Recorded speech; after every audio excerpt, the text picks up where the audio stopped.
రథసప్తమి తిథి ఉండగా సమంత్రక స్నానం చేయాలి.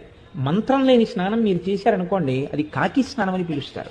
ఆ శ్లోకం చెప్పిన తరువాత రేగుపళ్ళు జిల్లేడు పళ్ళు తల మీద పెట్టుకుని అప్పుడు నీళ్లు పోసుకుంటే అవి జారి కింద పడిపోతాయి.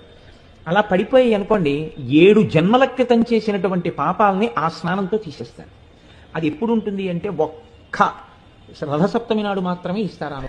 యజ్జన్మ కృతం పాపం మయా సప్తమ జన్మసు తన్మే రోగంచ శోకంచ మాకరీహంతు సప్తమి ఏతజ్జన్మ కృతం పాపం యచ్చ జన్మాంతరార్జితం మనోవాక్కాయజం యచ్చ జ్ఞాతా జ్ఞేతే చయే పునః ఇది సప్తవిధం పాపం స్నానాన్నే సప్తసప్తికే సప్తవ్యాధి సమాయుక్తం హరమాకరి సప్తమి.